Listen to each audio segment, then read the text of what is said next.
Hello there, ladies and gentlemen, and welcome to the Last Edit podcast, a weekly podcast on film and a very special episode. Today we will be featuring myself, Silver Hawkins, my great friend, Citizen Sleeve, hello there. and another great friend of ours, Go Burns. Hello there. Welcome to the podcast, Go Burns. Thank you for having me. Yeah, welcome to the Last Edit. And today we will be talking about Game of Thrones and the culmination of 8 seasons worth of entertainment, and whether we found it satisfying, disappointing, what did we like, what didn't we like. Just talk about Game of Thrones in general, basically. Yeah, and before we start, we should just say, if you haven't seen it, we are going to spoil everything. This will be Okay? a spoiler heavy. This will be a spoiler Massively heavy so. podcast. Yeah, and we won't get to everything as well. So there's too much to cover. So unless this goes on 12 hours, then. But yeah. Eight seasons. Yeah, we'll cover a few things. Oh yeah, the important stuff. Yeah, just the overall arcs and stuff. Yeah. Yeah, exactly. Yeah. So let's basically start at the ending, right? But how not Yeah, let's start there. Game of Thrones is finally over. So how do you feel? Disappointed? Satisfied? I think let go because he's our special guest today. What were your kind of impressions afterwards and how you felt? I wasn't upset by the ending like some people were, but at the same time, I didn't think it was really the best. It was obviously not the best episode. It could have been better, but in all hindsight, with some of the other episodes in season 8, it could have been way worse. So it's somewhere in the middle. I think they just did too much fan service, too many happy endings. And I think that's something that bothers a lot of Game of Thrones fans because a lot of characters that we loved throughout the series are no longer in the series because that's the nature of the show, Yeah. Like Ned Stark. People love Ned Stark in season 1, but he didn't make it to season 2. Yeah, I kind of feel the same. I don't feel aggrieved in any way. I don't feel as if it's completely let me down, but I feel like it was rushed, and you could see that not just from the episode count itself, but just the way the plot was pushed forward too quickly. Yeah. It needed that a bit more room to breathe, especially with Dany and that whole plot line and a lot of the other plot lines. Yeah, it just got there so quickly, and a bit of foreshadowing, and that was it really. I was a bit disappointed. That's my overall. I mean, I think obviously we'll talk about it, but by the time you get to season 5 and the books have stopped, the writing does slowly and steadily get worse, and I think this is the season where a lot of it unravelled a bit. Things were forced too quickly, and we ended up in a situation where tick, tick, tick, tick, tick, tick, tick, tick, done. Rather than, So yeah, we'll talk about quite a bit in season 8, I would imagine.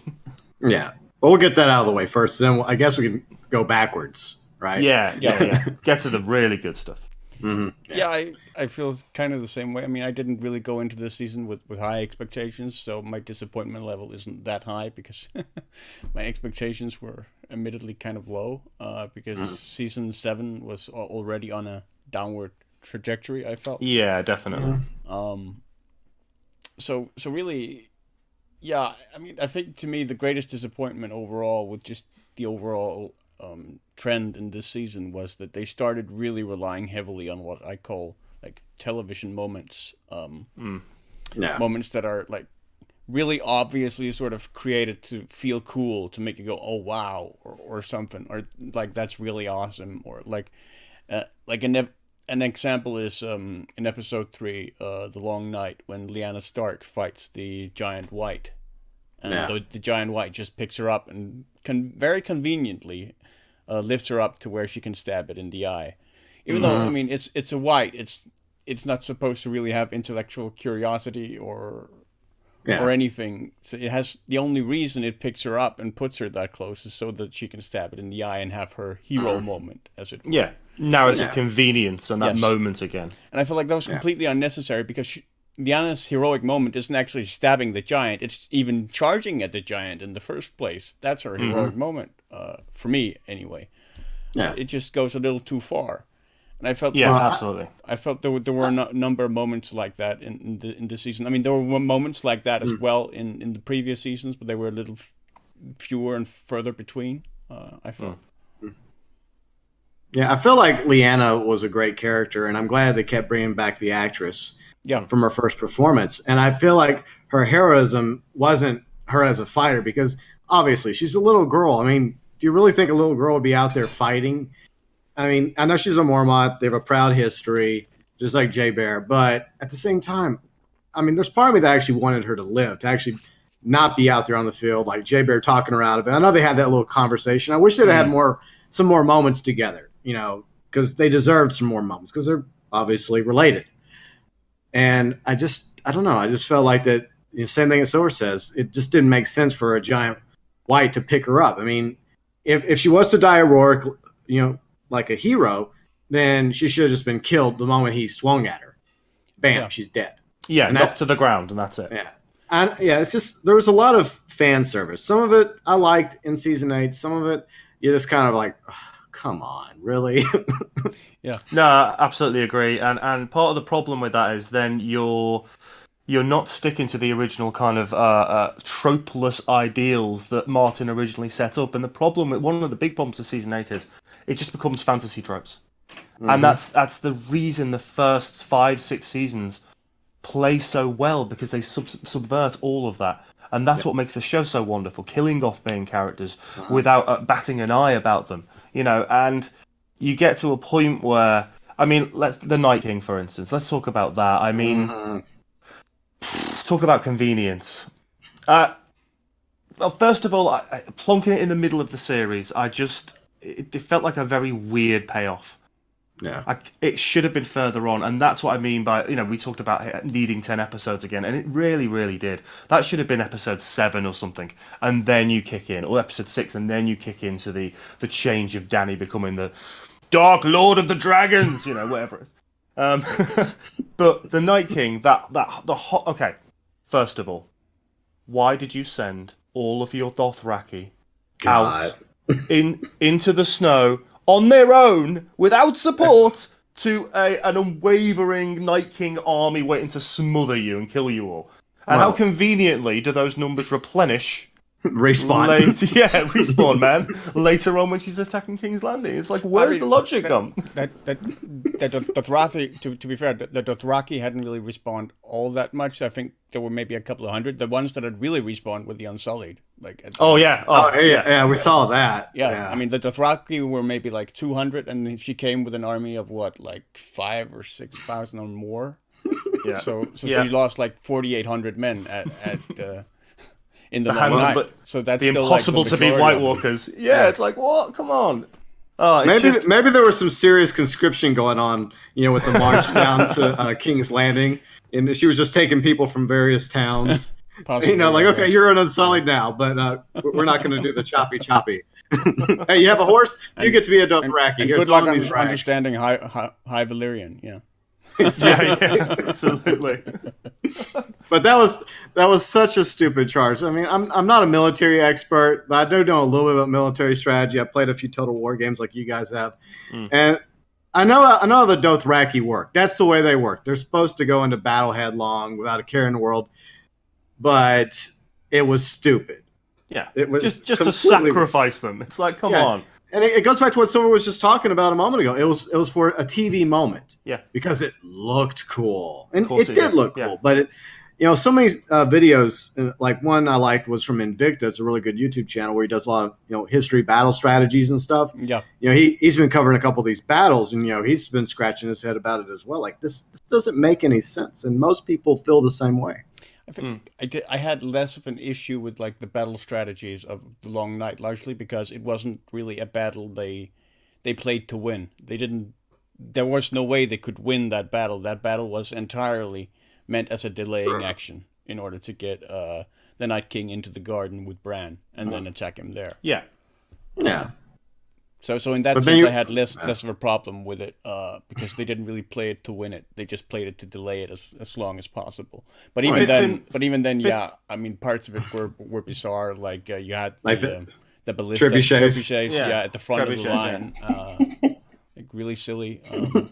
And the fact that you had like the trench was so close to to Yeah. to Winterfell. You didn't have Yeah. a further trench line beyond it And- that could protect your frontline troops. Yeah, Yeah, and after the witch finally lit it with the Lord of Light's help, the archers just stood there on top of Winterfell, just stood there not shooting at him. And that's not the first time we're going to talk about archers not shooting when they should be shooting. Yeah, it happens way too much. Way too much. I mean, that's a cool moment at least when the Dothraki all have their swords light on fire and then It was cool. trenches like visually again. But yeah, I mean, there's so much silliness in this bloody episode. I mean, let's just talk about the actual Night King moment straight off the bat. Yeah. So Theon has been defending Bran with everything he's got, and he finally goes down. The Night King walks through his senior troops, looks at Bran. Bran looks at him. Bang! Surprise! Arya's here. It's like, what? Come on now. I don't begrudge Arya being the one that killed him. I don't.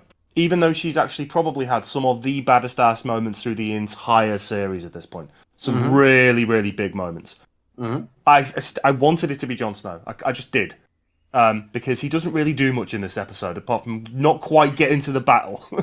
He doesn't do much throughout this entire season. No. I mean, he kind of does because he's the one who sort of brought everyone together at the battle. Yeah. He's been the organizer of that. So in that He's sense, the uniter, yeah. yeah. So in that sense, he's the main. Well, a main lot of that reason was in behind it. season 7, though. That was him in season 7 doing this. True. Getting Daenerys on board and trying to bring all the houses in the north together to realize this threat and going down to King's Landing. After they did the excursion beyond the wall to go get a white, which costed them a dragon in the process. Yeah. So, but I mean, he is the reason they all arrive in agree. Winterfell. Yeah. But season 8, he's mostly brooding, he's mostly hugging my people. queen. Yeah. Yeah, hugging it out, getting it on with the Queen, not getting it on with the Queen, things going wrong with the Queen. That chat with the Queen, then the battle. But even the moment when he's off the dragon, he's stood in the field, the flaming field. He sees right there the damn Night King. Can't they just have a little skirmish, a little fight, some moment for him?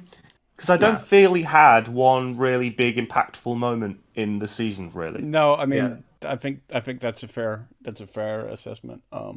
Like that scene really bothered me for another reason because the moment like the Night King raises everyone and Jon is completely surrounded, and they did this quite a few times in the episode.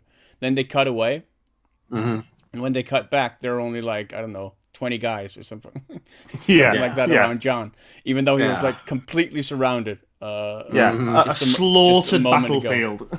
Yeah, exactly. It's just and they do that over and over again with characters where they leave them where they seem to be at the brink of death, and then we return and they're fine. Yeah. Either that or they're at the brink of that death and then someone comes off screen and then saves them, like a Deus Ex Machina over and over and over again. And that just gets Benjamin really Stark. tiresome. I mean, not that season, but Benjamin Stark's a case in point. Jon is done. He is done. That's There true. he is, though. There he is. Out of Benjamin nowhere. Stark. Swinging the fire thingy and going, bring it on. And off he goes on the horse. But it happens very conveniently the more we get into the later seasons. Yeah. And, they could have had a fight like you were talking about, Sleeve. And maybe John's getting the upper hand on the Night King, right? And it looks like John's about to win, but then all of a sudden the Night King does the hand race. Does he have to do it slow? I don't think he has to do it slow. He can just do it like really quick. And then all of a sudden you have, him being protected by new rights rising up. And that buys the Night King enough time to scurry off to go finish off Bran. So I think that's what they should have done. They should have given Jon an opportunity to actually have a little mano a mano. I also have no problem with Arya doing the killing blow. My question is, after looking at the map of the garden, the little forest where the tree is and where Winterfell is, and noticing that there's nowhere that Arya could have been jumping from. Yeah, that was my To problem get as well. there. Like, where? I mean, Like She Michael literally Jordan now? walks Presuma- into existence. or something. Presumably, she like jumped up on the chest of one of the White Walkers and then jumped off that one. Maybe. In some Yoda kind of prequels move. It's a Mario double jump. Doo-doo-doo-hoo! Yeah. pretty much. I mean, that would have to be the only one. I think the thing is, the series for me started relatively well, especially the second episode. I just loved seeing everybody assembled, and just some of the scenes. The one I'm going to mention straight off the bat is the scene with everybody near the fire getting drunk. That one scene That was cool. is just an absolute piece of genius, and all the stages it goes through.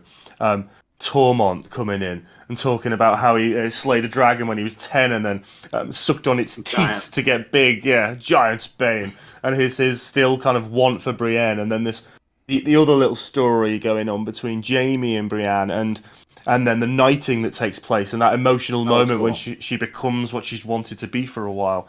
And even when Podrick sings. The whole scene is just so beautifully crafted between all these iconic characters. It works really, really well. Yeah, I felt it was a great episode 2 was probably the strongest episode of the season. I'd agree. Yeah. Absolutely. And Brienne definitely deserved to be a knight, so Yeah. we're good that we have Sir Brienne of Tarth. But going back to Long Night, speaking of people that should have died, Samwell. I'm sorry, Sam. You should be dead. I mean, Sam. I know. Yeah, Sam, Yeah. Jaime, Brienne. They were all like. Well, I mean, Jaime and but Brienne they're were both actual with their- fighters. I know Sam's had some experience, with the Night's Watch. He's picked up a sword once or twice, but he does not have the same level of skill No, and as Podrick, Jaime, or Brienne. and he was. It doesn't surprise me they survive, but No, all the I mean, times we see him barely alive. it surprised me because how they show them, like both Brienne and Jaime are with their backs literally up against the wall, like basically getting swarmed. And that was another issue because that was another time with Cutaway, like the initial rush of whites over the Unsullied spear wall was amazing. I thought. I mean, at that point, I thought, they're fucked. Everyone's dead. Because they just come as this massive tidal wave. I thought Grey Worm was immediately dead at that point because Grey Worm was in the front row of the Unsullied and taking that wave. But then we returned to him and he's just survived. Like, we don't know how. Again, it's just really inconsistent. There's a lot of liberties taken in that sense. One other, let's get to another real sticking point. And even Peter Dinklage, in an interview, has said, "Why did this happen? Why do they send the innocent young and old people to the crypt where the dead people will rise?" Peter Dinklage, in an interview, literally said, "Tyrion is supposed to be one of the smartest men, if not the smartest men in the kingdoms. How did he make this decision? What went through his mind? Did he not click? Dead people dead, rising from the dead?"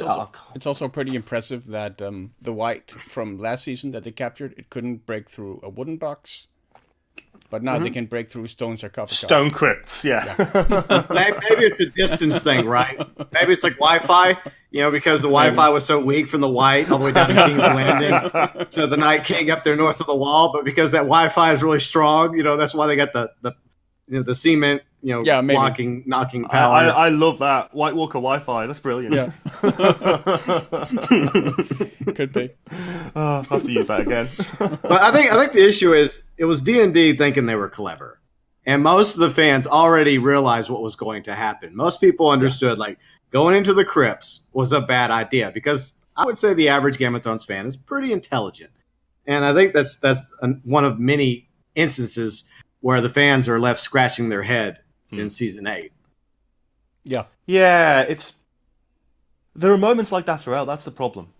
There are just silly moments that don't suit the prior narrative. They don't really fit where they should fit, and it all becomes a bit convoluted when it should flow.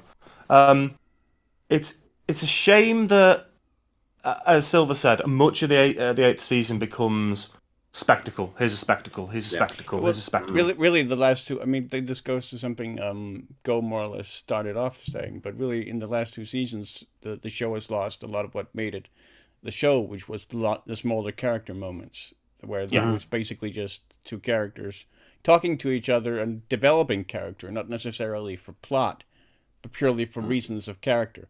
And because they truncated the last 2 seasons so much, basically all of season 7 and 8 is just exposition and plot, more or less. And that really hurts the show. Yeah, because it's those character moments that really make you fall in love with look at the Hound. Look at where the Hound started. I liked it. I liked where he started, but the arc of his character. Yeah. I mean, well, let's talk about the mountain fight. I mean, I liked that it. was I did, Yeah. especially when so Plague and Ball. Cersei's there, they're waiting. Qyburn's there, and Qyburn tries to. You're down, just like that guy he squished against the wall in the alley a few seasons before. Yeah. But that was really intense, and the actual fight I thought was pretty good. The way they draw each other together, he knows he can't beat him by any standard means. Sacrifices himself. Yeah. Well, even before that scene, there was a touching moment between Hound and Arya, because they've been through so much together. And he's like, "Look, if you go any further, you're going to die. Where I'm going, I'm not coming back. I mean, you still have your life. You can still live." And the destruction of King's Landing, which we haven't even got to yet. Yeah. What's happened before the siege and the attack, and I want to talk about in a minute the parlay. But that moment was really touching. And there were definitely a lot of character-to-character touching moments in Season 8. And, Sandor and Arya right there, that last moment they had was really good. And, it shows that she, at first, where she wanted to kill him. She quite literally wanted to murder him. She was on on that his list, yeah. Yeah, but at the end of the day, he became kind of like an adopted father to her. Absolutely. And he one of the strongest characters in the show. Absolutely adore the way, in the beginning, the way he had to support the Queen, but he's got the soft spot for Sansa and for Arya, and the way it just develops his fear of fire, all these things. Such a complex character, and at least he's one of the ones that didn't become oversimplified at the end, I don't think. He still had a really strong arc. Yeah. What did you guys think of Jaime? Because he gets with Brienne, everything seems fine, and then... I didn't believe the relationship. I never did. I believed in a platonic relationship, like this friendship. Yeah, like a sister almost. Yeah. Yeah, like they didn't have to have sex to have that bond. No, so I think that was a terrible mistake by the writers to have that moment. Yeah. What about the fact I agree that he went? Well, he goes back and kill. Like I honestly thought and wanted him to kill his sister. I thought that would be quite poetic in the end. But instead, he does the exact reverse. So, I don't mind that because that was always who he was. I mean, no, totally, yeah. It fits his character. But I think Go is correct in the criticism of that scene where Brienne and Jaime sleep together because it doesn't feel authentic at all. It just feels like another television moment because in television you can't have a romantic relationship that isn't consummated. Yeah, and the fans wanted that payoff. The writers gave them that payoff. Well, some fans wanted her in Tormund. Yeah, well, yeah, there's Team Jaime and Team Tormund. Tormund would definitely have won. Another genius character. But that was something they really didn't need to do, and it didn't really add. It didn't add any poignancy to his decision to return to Cersei. No. Yeah. I did watch somebody the other day because he had already bonded with Brienne that much over his decision to knight her. Yeah. Yeah. So it wasn't necessary for them to sleep together at all. Yeah. Yeah. I think it was Rara. She was talking about this the other day during one of her live streams about her reasoning was because Jaime was basically addicted to Cersei. Yeah. Since the beginning. Yeah. And he just couldn't help himself, from the very beginning of the series when he pushes Bran out the window. It's because of his addiction to Cersei. Yeah. If it wasn't for Cersei, Jaime would have probably been a completely different character because we see time and time again this good side of Jaime come out. Yeah. But we also see the bad side, and the bad side is because of Cersei. She brings out the worst in him. Yeah, that's a good word to use, an addiction. And I think, particularly with his character, it does make sense that he returns to his own shackles, as it were, and dies in that way in the end because his entire life was always about her, devoted to her. There's one point I think in one of the previous seasons where he just says he would burn everyone around her and around them if they were the only two people left, in the kingdoms. Yeah, and that's exactly how it ends. That's what he wants to do: protect her and his child. The two of us. Yeah, exactly. Yeah. Yeah, really, the most. Him sleeping with Brienne and then his confrontation with Euron were the most disappointing. That was contrived. Euron was shocking, that scene. Yeah, because it served no point at all. Yeah. No. There was literally no reason for them to meet each other and fight. I mean, he stabs Jamie, and then Jamie goes upstairs and dies, and then he dies down there. But he could just as easily have died on one of the boats, and it wouldn't have made any difference. That's the way it should have ended for Euron. With the last scene you see is the Drogon just blasting his flagship with fire. That should have been the end of Euron's story right there. Yeah, it was a really weird. I don't understand why the writers one massive character and one character who really probably should have died an episode or two ago appear on the same tiny bit of beach. What kind of coincidence is that? Oh hey, hi. I mean, to be fair, that particular corner of beach was where the tunnel leading up to the castle was. That's true. So it was a choke point. So if he goes to if he wants to head back up into the castle, that's where he has to go. But it's just the whole confrontation doesn't serve any narrative point at all. And it's just so contrived, isn't it? And forced again. And I think that's it annoys me because none of the prior seasons up to 7, maybe a tiny bit of 6, ever felt contrived particularly. The situations felt good. They felt real. The character moments worked. And now it's like you're stripping away depth, and what you're doing is adding flashpoints. Yeah, flashpoint, and that's how you push the plot forward, rather than really giving these characters room to breathe. Now, speaking of contrivances, let's back up. Speaking of Euron, to the Iron Fleet surprise attack on the dragons. Danny, you know that the fleet's out there. I know one of the D&D guys during an interview said, well, Danny kind of forgot about the Iron Fleet, but they just a few minutes earlier, there was a battle strategy meeting at Winterfell where they were talking about the Iron Fleet. She knows what the Iron Fleet's done so far. You're up in the sky. You have the advantage of seeing miles and miles of ocean.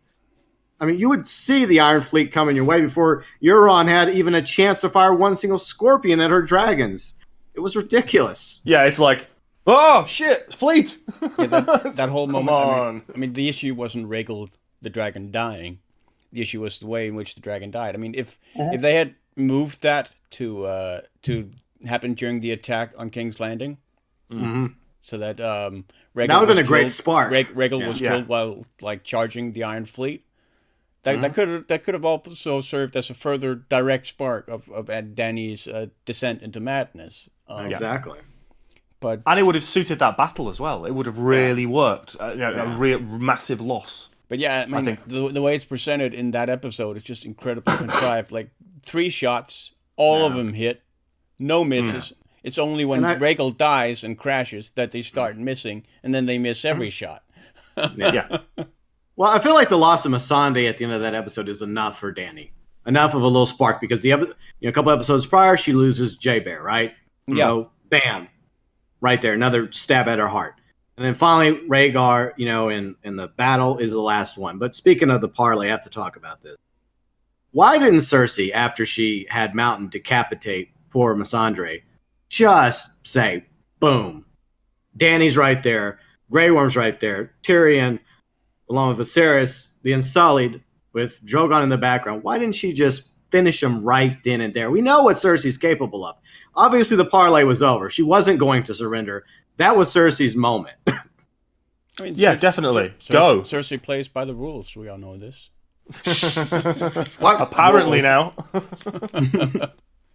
Yeah. The only thing that I actually spent days trying to rationalize this. This is how pathetic it is.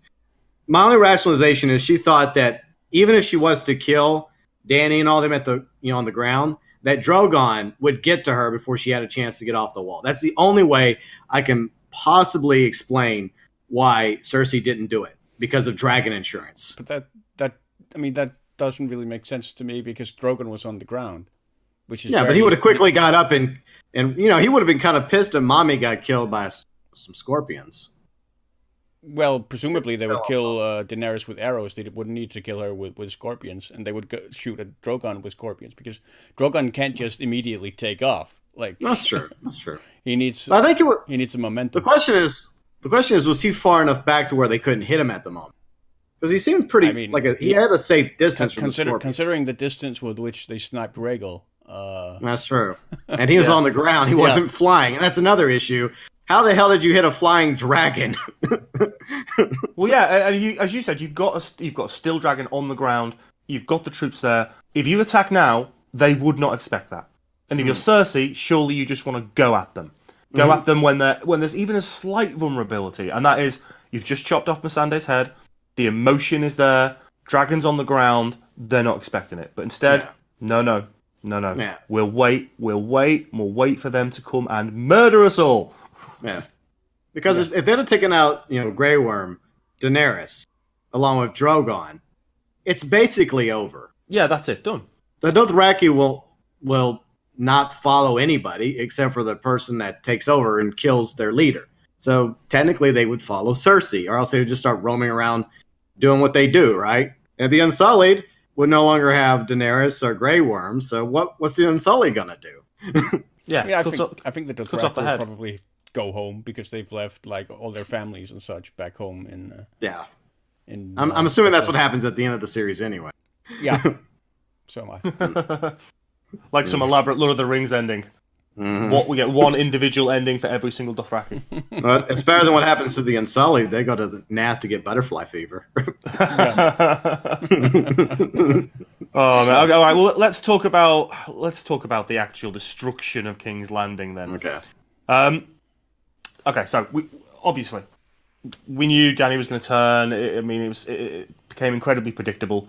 Even from much of season 7, we could see the seeds being planted, and it was quite obvious it was going to happen. But when she actually goes completely mental and starts destroying everything she can possibly see, I don't understand why that in any way logically works. Why did she not just go straight for the tower? She knew where they were, didn't have to do anything else, didn't have to murder any innocent people, just go straight at them. Yeah. Because she thinks in some way they support Cersei? I think logic just doesn't work. No, I mean, but I think maybe that defies logic because that goes into bloodlust rather than logic, right? Yeah. So you basically just go at the first thing you see, which is civilians and soldiers running on the ground.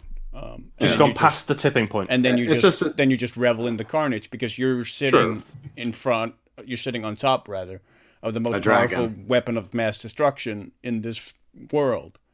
You have the capacity to just unleash unholy hell with your rage. It just betrays who she is for me, because this is a character who, throughout the whole series, helps slaves, helps the poor, helps people that need helping. She, Astapor, Marine, all these places she eventually goes to as she builds her army and her identity. She frees these people. Now, she is brutal while she's doing it, killing the masters, putting them up on crosses, all these different things. But she's always there for the innocent. And does her bloodlust snap that hard that she then betrays that? I I think they touch on that in the final episode when Tyrion When Tyrion talks to Jon, in that she basically from the moment she gets her Misa moment, where all the slaves like address her as mother and celebrate her, she tries to sort of recapture that over and over and over again. That particular high that moment gives her, and that's why when she realizes that she's never going to be loved the way Jon is here, she's not going to have that Misa moment. I think that's part of what definitively brings her over the edge eventually. Yeah. I don't think I have a problem with her going Mad Queen, even though I was on Team Dany. It's just the delivery, the setup. If they would have done something like you said, Silver, and saved Rhaegal's death till the battle itself, or an idea I had was, okay, she's sitting there, they've won, the bells are ringing, Jaime's done his part. And by the way, some great moments between Tyrion and Jaime throughout the season. Just wanted to say that real quick. Yeah, I did feel like, though, the moment they say goodbye, Jaime and Tyrion, that felt a little television-y as well, because Tyrion didn't really need to say that out loud. I felt like that was understood, and the only reason he really said that out loud was for the sake of the audience, rather than it's signposting again, isn't it? It's what we mentioned. Sadly, flashpoints and signposting rather than really truly character building moments. Exactly. It happens too many times in season 8, but my vision was like, okay, here's how I think it would work. Okay, she's on top of the Drogon. She starts to smile because she sees the Lannister army throwing down their swords. And when an army throws down their swords, she gives them the opportunity to bend the knee. And so she's thinking, I won. All of a sudden, Cersei, hell-bent on not surrendering, she's like, fire our, like our reserve scorpions. And all of a sudden, on top of rooftops surrounding the keep, right? The Red Keep. All of a sudden, you see more scorpions pop up, uncovered. And they start firing, but they're too far away, and they just miss. But that's what finally sets Daenerys off. She's like, that's it. Because I won. I did this. I did that. And you're still going to do this to me? Okay, fine. So that's another way that she could have been sparked. That's the thing I think was missing, was the spark. She just did it for the sake of doing it. I mean, to be fair, I think one thing that we maybe have overlooked that might have been a significant motivator is Missandei's final words, right? Which is Dracarys. Yeah, Dracarys. Yeah, burn them all, burn everyone. But I don't think Missandei wanted the citizens to be burned. Though. I think she meant burn Cersei, burn her army, burn those that are fighting for her, burn Euron, burn the mountain. I think in that particular moment, I don't think Missandei had any particular love for the people of King's Landing. Like there were a faraway people that she didn't know, and I know, but she understood why Dany was doing what she was doing to free the people of Essos, the people of Westeros. So I think she understood that there's plenty of innocent people, like hundreds of thousands, if not millions of innocent people that were just there out of fear because they happen to live in King's Landing. So, I know they try to... Yeah. I just think it's a little more complicated, especially given Missandei's history of abuse that she's sort of suffered. That's true. You're right. But on the flip side, there's a way that Tyrion tries to paint it. And if you look at it from this point of view, I do think that eventually if they would have had a little bit more time to pad it out, I think it would have worked a lot better. Like where she had this cult of personality type. Tyrion loved her. You had the leader of the Sellswords loved her. Drogo loved her. Yeah. Jon loved her. She just has this ability just to make people fall in love with her. And that's a cult of personality type right there. So that's another way to look at it. She just had this delusions of grandeur. Like you were saying a moment ago, everyone loved her in Essos. And she expected everybody in Westeros to love her, to just open the doors and say, thank you, Dany, for coming to save us. Yeah. But it didn't exactly pan out that way. Well, yeah, and that starts really from Crown for a King, when she usurps him because, Drogo takes brother out, Viserys, and that moment on, that cult of personality starts being born and getting bigger and bigger, and then when Drogo dies, and then the dragons and people bowing, and it's people naturally love her. Her aura, how powerful she is, how direct she is, how she doesn't always listen to her counsel, and she often makes better decisions than they do. Not in this case, though. No, definitely not. I mean, I think just to bring in some positivity, I mean, I think one thing that has been consistently good throughout this last season is just the sheer scope of the production values. The scale is magnificent. There are some shots in this season that are really, really spectacular, and are probably some of the best shots that we've seen in the entire show. Like my favorite shot is probably the one where in the final episode where Jon approaches the throne room and Drogon is outside guarding it, and he's covered in snow, and he rises and he just sort of greets Jon, and then he kind of goes back to sleep. And the way that's animated and presented is just incredibly mesmerizing and beautiful. Yeah, it looks way better than Smaug in The Hobbit. Coming out of the coins, it's very similar, but it looks far more impressive to me. But yeah, the environments, the cinematography is absolutely beautiful at times. I mean, the battle, the Long Night, is one of the biggest battles ever committed to celluloid, a digital film. Yeah. Beyond, not just film or TV, ever. It's up there with Helm's Deep. It's absolutely amazing. Did you the complaints that were coming out? It was too dark and all this stuff. I didn't really. I didn't have that issue, but I mean, I saw the episode on my monitor in the middle of the night, while it was dark outside and pretty dark in my room. So I didn't really have a lighting issue with it. No. Well, I understand the point of view of the director. It was supposed to be dark. Yeah. I mean, it added. It was basically a horror episode. Yeah, well, the Night King's coming. Yeah, undead, exactly. along with his generals that did absolutely nothing. Yeah. Where were the fights with them? Where were the big main characters like Jaime Lannister, Brienne, bloody Jon Snow? Where were they? Not fighting these generals. They would have a little tea party in the background where everyone else was fighting. I didn't get that. How underused. So, But I mean, to be fair, if I was a White Walker, that's what I would do. I mean, that's why I have the whites. So. That's true. Yeah. Let the pawns go first, as Magneto once said. Yeah. Just But- wanted a bit more hero battlage. Yeah, it would have been cool. But speaking of Drogon, I mean, I never thought I'd feel something for a dragon than I did in the series finale. After Jon did what he had to do, and I understood why Jon had no choice but to kill Dany because she had completely turned. Yeah. And the way Drogon just acted like this dog that just lost their owner, the sadness you could feel in Drogon, and the fact that dragons are intelligent. They don't really talk about this in the show, but dragons are extremely intelligent, and the fact that he easily connected the dots that it was that damn throne that led Dany to this. Or some people also make the argument, well, if she can't have the throne, no one can have it. But I did like the symbolic gesture of him destroying a throne that a previous dragon, Balerion centuries earlier, Balerion, like a dragon created the throne and a dragon destroyed it. So nice symmetry there. Yeah, nice kind of cyclical narrative, which is really good. I really like the way Drogon didn't take down Jon either.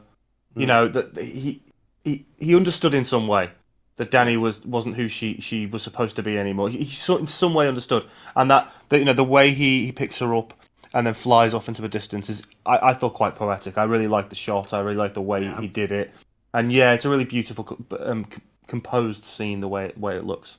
Yeah, I'm glad. I really wanted Drogon to live, so I'm glad he lived in. Yeah, I think yeah. And there was obviously a bond that had developed between the dragons and Jon, and plus he is Targaryen, so that also plays into it. So it was kind of like his stepfather having no choice but to kill mommy because mommy went psycho, and it's like, Dad, why did you do that? So he was pissed. He was obviously mad at Dad, but in a weird way, he's like, I'm pissed, but I kind of understand why you did it. Okay, Dad, I get it. It's not great, but I get it. I also got the sense that maybe he held back also just because or rather Jon or Aegon is a Targaryen. That maybe they can't really, for some reason, harm a Targaryen directly in that way. And he probably felt Jon's love for Dany, the fact that his heart was also breaking because he didn't want. He was trying, with Tyrion, he was trying. Even with Dany in those final moments, he was trying to find something still good in Dany, so he wouldn't have to do it. Yeah. So it was obvious that Jon was probably prepared for Drogon to kill him. Another favorite moment of mine with Drogon was at the end of the Long Night when Jorah's dead, and Dany is holding him. Mourning. And Drogon just forms this circle around her, like protectively. I thought that was a really compelling image as well. Yep. Jobor, Friend Zone Lord, your night has ended. Oh, man. Your watch. Mr. Friend Zone. It couldn't have been more predictable, but damn it, Jabba. Yeah, poor Jabba. Yeah. After all he went through. What did you guys think of the Bran the Broken? And how that all comes about? Well, first of all, I mean that's hilarious as a king title, like Bran the Broken, not Bran the Raven or whatever, just Bran the Broken. Yeah. It doesn't. That's I do really envision what his crest will be. I'm envisioning maybe like a dire wolf with a raven sitting on top of it, something like that. That'd be kind of cool. But I mean that whole council scene was just a mess. That was. Yes. There wasn't really a single aspect of that scene that I enjoyed. Not Edmure walking up. Not like I was throughout most of that scene. I was thinking like, why are they there? Wait, what? Why is Tyrion being allowed to speak? Why is Tyrion being allowed to propose this? Why is everyone deferring to Tyrion? Like he's done a bang up job so far, so why not in this point right now deciding the future of the kingdoms? Yeah, I mean, he had great moments throughout this entire episode. Range of emotions from Peter, from mourning over really his brother and sister. Him and to, Emilia. to showing that he had the biggest balls by standing there in front of Daenerys. The Unsullied, Dothraki, and Drogon. He took his King's Hand badge off. He's like, basically, throwing the bird at her. Like, yeah, I'm done with you, crazy lady. One thing I've just thought as well. It's quite nice that the way Dany is killed by Jon is almost the exact polar opposite to what we've been told throughout the whole story that Jaime did to the Mad King. Jaime stabbed in the front rather than the back. Yeah, stabbed in the back. This horrible guy who's burning everybody with wildfire, and then he's stained for it for the rest of his life. Whereas with Jon, it's from the front. It's loving. It's difficult to say, but it's done with love because he knows what she's capable of, and her whole rhetoric at this point is, "I am going to cleanse the world. I know what's best." Yeah. Yeah, that's dangerous. Yeah. But yeah, I didn't get on with the final scene. Yeah, the council. Like Yara. What do you mean? We love Dany. It's, oh, God almighty. And they go in. In fact, Samwell's probably the best because he stands up and says, well, everyone deserves. And they get with his water bottle? At first, two water bottles apparently in that scene. At first, I was wondering what he was even doing there, but then I remembered, he's probably there as the head of House Tarly. Yeah, he's head of the house now. So, but he technically was supposed to be the head, but his father sent him off to the Castle Black because he wanted his younger brother to be head. Presumably he can't own land, but he did go in to become a maester. I don't know if maesters can. Well, he also has a woman too, so I guess they're going to have to change the rules. But his whole push for democracy, that was I love how they were just joking about that because they're not going to all of a sudden magically go. Yeah, that was another moment that felt completely artificial, like just playing to the crowd. It was funny though, but still, really artificial. But I did wonder why all the Stark children were there. Shouldn't it just be like Sansa or Bran or whatever as a representative of the house? Yeah. Well, I guess Arya was already there, obviously. And then we all know why Bran was there. I guess because I didn't. I mean, House Tarth isn't really one of the biggest houses. Well, even Davos made that joke. Well, I don't even know if I get a vote. But, I'll vote. Bran is the single most useless character in the entire series. Yeah, I have a different take. I say Bran is the ultimate villain. Yeah, because he's orchestrated all of this just so he could become king. So he can become king. He even confessed to it whenever he told Tyrion, why do you think I came all the way down here? So that means everything you've done, at the very least season 8, has led you to this point, from having Sam tell Jon about his heritage, which causes the rift between Dan and Jon, to encouraging Jon to tell Arya and Sansa, knowing full well that Sansa was not going to keep her trap shut, even though she swore to Jon. That made the situation even worse. Therefore, inadvertently, Bran and Sansa are responsible for a lot of the things that transpired. I mean, he would also, at that point, have to have known that Dany would burn down King's Landing, and he didn't tell anyone, right? Nope, no, he did not. Instead, he went, I don't really want it. I mean, really sad now. God damn it, Bran. I mean, that's the thing. They did basically nothing with him at all, other than just sit him in the wheelchair and just have him stare creepily at people. Yeah, but like the granny in Resident Evil 7. Just sits there and occasionally makes weird noises or doesn't speak at all. Okay, so let's just say we got to stand in Tyrion's space, and they all asked us to pick the king or queen. Which one would you guys pick? Obviously not Bran. No, not Bran. Not. He's got the charisma of a pea. Seriously. The moment he becomes the Raven, it's like, oh man, you sucked all the life out of what was an okay. I could see him on the small council as an advisor. Yeah, but not as king. No, definitely bloody not. At this point, do you know what? Although she might not take it because the independent North, but I would say maybe Sansa. Here's what I want to say about this. If they would have offered it to her, I bet you she wouldn't have done the whole independence thing. No, she did that out of spite. Oh, great! I'll rule it all, including the North. Exactly. What independence? Now I could be queen of all of you. Yeah, she would have never brought that shit up if if his story would have been about her. I don't know that I agree. I don't really think Sansa wants all that much to do with the other kingdoms. I don't think she particularly wants to rule the other kingdoms. She just wants the north and to remain isolated in the north. Wants to be in the I north. feel like. Maybe. But I mean, that didn't make any sense at all. That was probably my biggest problem No. with the council Yeah. scene, was her going, "No, we'll just be independent," because at that point, why the hell should any of the other lords kneel? Yeah, like for Why- example, the Dorne Iron of the Islands. Iron Islands. Yeah. Like, Those two should have pieced out. Like the Prince of Dorne, like, okay, fine, I'm out too. yeah. Iron Islands, yep, we're gone Like, too. well, So that's why, like why do we have a kingdom four at that kingdoms. point? Yeah. The four kingdoms of Westeros. So let's see. Sleeve, he picks Sansa. Okay, what did you pick, Silver, for your choice? And I'm gonna pick one of the two guys we didn't know, like the Prince of Dorne or the guy The Prince of Dorne. There we go. Someone who At the, hasn't been involved in any the of this so other- far. at the other end, who was like sitting next to or sitting by like One of the Tyrion or- extras. yeah. Sod it, All right. sod it. Let's give it to Robin. Let's see what Robin does with being king.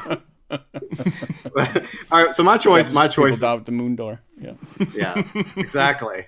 My choice is Gendry because he's a perfect rags to riches story, right? He was a bastard son. Yeah. He grew up on the streets. He became a blacksmith.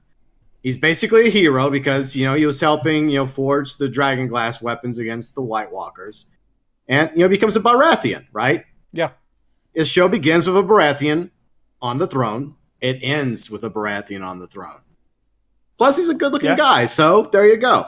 And he's proven so far to be a really fair and balanced character who, is on the good side, does have a good nature. And actually, we haven't talked about him really in the season in the way that, I mean, initially he's forging the dragon glass spears and stuff, and there's some really great scenes with Arya. There's the one where she's asked him to make a weapon, and and he's like, "What do you need a weapon I'm for?" kind of busy here, Yeah, I'm trying to make all these weapons. And then she just takes 3 arrowheads and goes, when he goes, Okay. I'm making it now.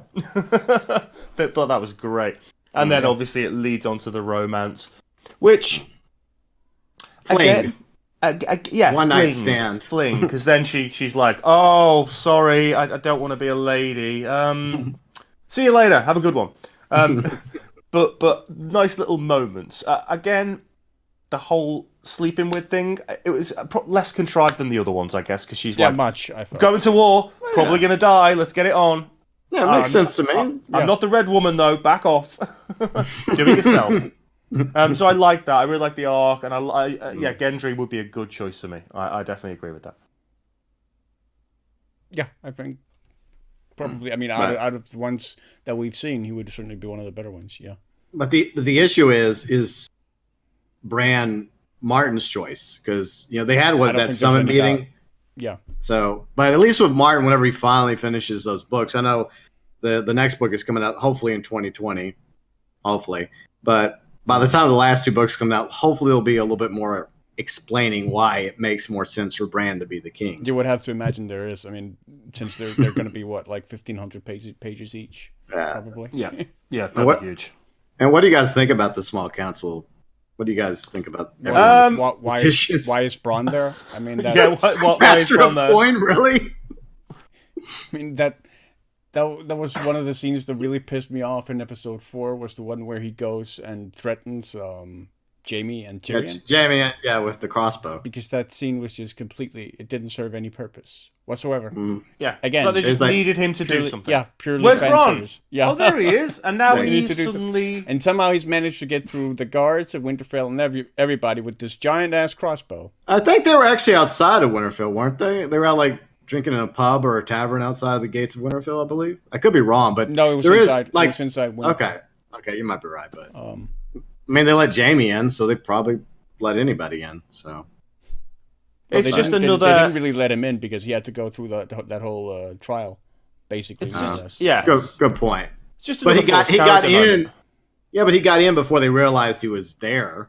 At the end of the first episode, when he's getting off his horse, and then he looks over and is like, True, but he Oh, also wasn't hi, carrying Bronn. around a giant crossbow. also. Giant crossbow, yeah. "Yeah, but Take people down have small swords dragons. and axes. It's just another guy walking around with a weapon." And then he threatens them, like, give me the reach or I'll kill you. And so they say, okay, we'll give you the reach. And then he goes, and then they just let him walk away. Yeah. It's just Yeah, again and- it's just out of character again. It's weird. It's so bloody weird, that whole scene. It's like Yeah. Bro, we haven't seen Bronn yet. He's got to be in this series. I know. Right, Qyburn. Hey, Yeah, I do you mean, want Bronn's to a take fan's down favorite, those? so we've got to put him in there. Yeah. Yeah. Yeah. Do you want to take down two of your mates? Let's not bring back like Mira, who carried Bran. Like, I know, like the way he just he's miles. like, I don't need you anymore. Bye. Yeah. and Bye bye. Then we never see Like, Mira wow. or Howland Reed, who's one of the most loyal bannermen of the Stark, ever again. Yeah. Yeah. I mean, they What about they really should have been at the Battle for Winterfell at the wrong night. What about Snake Lady, leader of the three daughters? High I can't Priestess, remember- yeah. I can't remember her name now. Did we ever see her Ilaria. actually die? Yeah, No, Ilaria. I She mean, presumably she's rotted away. just in rotted in dungeons. the cell. It would have been nice to just find out something maybe about Yeah, what we happened. just have to there. assume she's ripperonied after watching her hot daughter die. That's- Yeah. I liked her daughter. They were all good. I quite like the you, quite like the I mean, three of them. Yeah. To quote one of the most awesome lines of the show, you like the bad pussy? Oh yeah. Yeah. Yeah, and of course that was also a Braun moment too. Remember, but at least say what you will about how Ghost was neglected. At least he finally got a good boy and some pets. At the Oh Yeah. man, when he walks out to go to King Landing, literally, my girlfriend was sat next to me and goes, "Doggo gets no love. Ghost gets no love." Oh man, Poor and then Tom. finally, at least he gets that pat. It is pretty funny how much like Ghost has shrunk though. Nah. From how he used to be like giant direwolf, now he's basically just an ordinary wolf. Ordinary wolf. Yeah, Yeah. ordinary wolf. Maybe they lost just it's an afterthought. Yep, he lost a few pounds. Yeah, we'll Clearly. so take away the CG. Just use the wolf this time. Nah, that was weird. That was weird. So yeah, So everyone's endings. What do you guys think of their endings? I mean, I think we probably should touch on Theon at the very least, Theon and possibly Melisandre. Yeah, Because they were somewhat important characters as well. they were. and Varys as well. Yeah. Mhm. And I thought they had. I mean, I thought all three of those, like Varys, Melisandre, and Theon, had pretty decent arcs, and they were resolved yeah. pretty decently. I mean, Varys, they didn't really give him anything to do, and it's a bit weird how he ended up sort of being the arguably one of the most just characters on the show. Mhm. I'd Because say probably my understanding the- is that that's not really what he is in the books. Yeah. But yeah, in the show, he's sort of this personification of selfless public service. Yeah, like the arbitrator of balance, between Yeah. the kingdoms. That's what he wants, successful kingdom. He doesn't want all this violence and hate. But the way the whole thing's handled, he doesn't really get, as you said, there's nothing for him to do anymore as a character. So Dany Yeah. says, "Ever betray me, I'll burn you alive." He betrays her. He's burned alive. And it doesn't even make sense either because he wouldn't have betrayed her if it wasn't for the fact that Sansa told Tyrion about Jon's true heritage. And then all of a sudden, that's the reason why Varys is going to do a 180 on Dany after everything. It just didn't make sense to me. Like, up until this point, Dany hasn't done anything to justify Varys turning on her. It just didn't make sense. Is all of a sudden decide, okay, I'm going to conspire against Dany now. I'm going to try to have her I mean, poisoned. I think the one thing that has is her burning Randall and Dickon. Yeah, which was Tyrion something- seemed more affected by that than Varys, if I remember. I don't remember exactly. I don't remember his specific reaction, but I think I got the sense that You might be right. It's sort Yeah. of- I think it was Shake him more as Tyrion afterwards, because Tyrion was like, Yeah, he was Why did- there. I watched it. Why did you do that? Why did you? Well, I said I was going to kill my aunt, but yeah, but why? Why didn't you at least let Rickon live? Why did you do Yeah. that?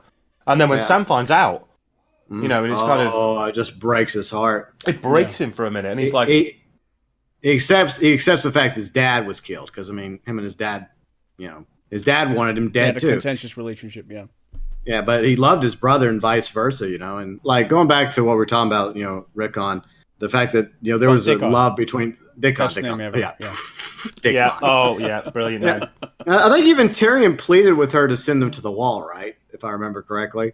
yeah. He's like, Yeah. no, just send them to the wall. Yeah, send them to the wall. They surrendered. They won't bend the knee. Just send them to the wall. She's like, no, they have to be made an example of because if they don't bend the knee, then no one else will bend the knee. So, but yeah, it was sad that we saw how badly that broke Samwell's heart. Yeah. And the way Dany handled it was not very good. No, not very good at all. And that was really, I mean, there's so much foreshadowing that goes on anyway in a lot of the show, but towards the end, the foreshadowing is like, this is going to happen again, but worse, Yeah. every time. Yeah. I Especially just because, needed like, more build-up. What is Bran's power base as king? You can see history, things that previous kings have done, things that have occurred, Yeah, but and like how history what repeats is itself. what is his the power base in terms of logistics, in terms of army, Yeah. in terms of supplies, Yeah. and so forth, Yeah. right? Well, Well, and that's he another, can check on you really easily by Yeah, walking a but- crow. but that's another thing to consider. I mean, King's Landing was destroyed. Probably Yeah. hundreds of thousands of people slaughtered. Mm. Is there even a point in rebuilding King's Landing? Shouldn't they like go to Dragon's Reach for a while, chill there until maybe King's Landing gets rebuilt or the rubble cleared out? Because we know what happens in major cities in modern war, even with like bulldozers and trucks to haul away the debris. They don't have that. So I can imagine that even though they have the small council assembling and talking about this and that, do they really have the money to build a fleet, to build a new army, to do all these things they want to do? I mean, you think the Six Kingdoms will be completely devastated after that war? Oh yeah, I don't think there's any coming back. I don't think. I mean, as you said, it's like building the pyramids. It's not logistically possible to just rebuild something that ridiculously like opulent and magnificent in terms of the main structures, and then like even the Septum when that went down, it's like that's staying down. Yeah, That's not going back up again. But now King's Landing is just a pile of rubble. There's no way that they're going to be able to. Also because, as you said, move on. Yeah, also because like that council scene made it pretty clear that the families the noble families don't really have any members that we haven't seen on screen. Like, they only have the on-screen members, which really kind of disappointed me because they should be much larger. I mean, there should still be I agree. like nephews, cousins, and whatever. They did a better job of that earlier on. Like they Yeah. talked about Lannister cousins and stuff, and like Yeah. not all Lannisters are bad guys. And like Rob, I think Rob was trying to protect some of them, but Yeah, Kevin's kids, I think it was. Yeah, and one of his bannermen, the one who lost a son, I think, to Jaime Lannister, was Yeah. then the one who killed him, and he ended Karstark, up Karstark, and he ended up getting beheaded, didn't he? In that Yeah. dramatic sword in the rain moment. very that was cool. a good scene. Yeah, very, very Yeah. cool. Well, I think overall, I'm just a bit disappointed. I just think too many characters betrayed their nature. I Yeah. think too many flashpoints and signposting almost everywhere, whereas the original series would always try and flesh out moments and characters and have those little Yeah. sides. And yeah, I mean, let's talk right at the end, I guess, the Jon Snow moment. So Jon's obviously sent to the wall for killing Dany, which is gets off lightly, quite frankly, because he unsullied. Grey Worm is ready to go hard on him and take him out. Great, really convenient again. The Grey Worm just agrees to that. Like, Yeah, he doesn't kill Tyrion and Jon right after that because they he's basically in yeah. charge, and And he's killing Lannister prisoners. Oh yeah. Hey, don't do that. They basically Jog on. just completely trick him. Like he might have heard like, oh, there's this thing called the Night's Watch where we send criminals and stuff, and where they can die in battle or whatever. Yeah. And he goes, oh, Conveniently. okay, even though it doesn't exist anymore. Yeah, pretty much. But I have Well- to say, I did really like the fact that Tormont waited. The Wildlings waited because they thought he would come back, and now he moves on to a different true life, north. the true north, I don't because know if that's that what was- he's been. I don't know if that was why they waited. I think they probably just waited to gather people up before. Yeah, I before think they headed mentioned out. that in a previous episode that he would wait, but at the same time, it wasn't just waiting for him. Yeah, Like he said, we'd love it if you come up with us. You know, you're always welcome to be up in the true north. That's where you belong. And of all the endings, I think that was the ending that made sense to me. Either Jon dying or Jon never taking the throne because he never wanted the throne. He may be the heir, but he never wanted it. He just wanted to live in peace. And him goes Tormund, the rest of the Wildlands, and I think that was a good ending for him. yeah. I mean, you mentioned like at the start of the podcast that you were a little disappointed with how everyone had pretty much happy endings, and But they definitely all played it all the safe. all the Stark children here basically had happy endings, like Bran, Yeah. Yeah. Sansa, Arya, and Wow. and Jon Snow. Is Arya getting a happy ending? She's going west of Westeros, and I'm not an expert in the books, but I know a little bit to know that a lot of people don't come back. But that's what she wants. That's her being the traveler, the adventurer, or like the independent path, carving her own path, which is what she always wanted. So yeah, the Arya Stark Chronicles coming to HBO very, very soon. That's what that seemed like. It's like the Adventures of Arya. They've actually said that's not going to happen, but I don't believe them. We'll see. They're at least working on a pilot for one prequel. They had like 5 more planned. Yeah, but I think they've kind of cut it down to like 2 or 3 prequels. I mean, that's to be expected. There are 5 shows, 5 spin-off shows that are getting made. Yeah. Well, they were thinking 5 different ones, but they'll whittle it down. Like, okay, well, this one's not really going to work. That one's not really going to work. So and they'd be at the very least we're going to get 2 at once. They'd be crazy. At the very least we're going to get 1. Yeah. One of them will enter production this year, from what I understood. Yeah, the prequel. Yeah, they're actually shooting the pilot right now. So I guess if the pilot goes well and HBO greenlights it, then they'll bring it to series. But I imagine they will give us a pilot because even though Game of Thrones did end disappointing for most of the fans, the series finale could have been better. Season 8 could have been better.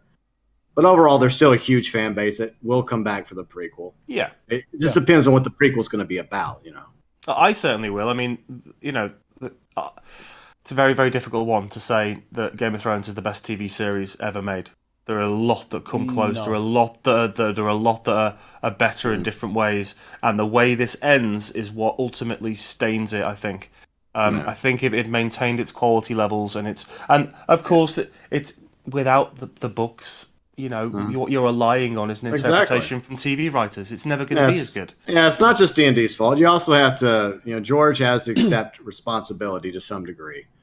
Yeah. I think there's also, I think it's really easy for people to sort of lose sight of what a project of this scope actually entails. In terms of logistics, in terms of the number of people who are involved with making it. And this show has now been going for a decade. Yeah. And it's been like Benioff and Weiss's entire professional life for that decade. They're not just writers; they're showrunners. That's true. And I mean that's not something to be taken lightly. And they had. Well, I agree. And after the 5th season, all they basically had from Martin were these plot pointers, and then they had to start connecting the dots themselves on top of all the other shit they had to arrange. So I don't. True, but.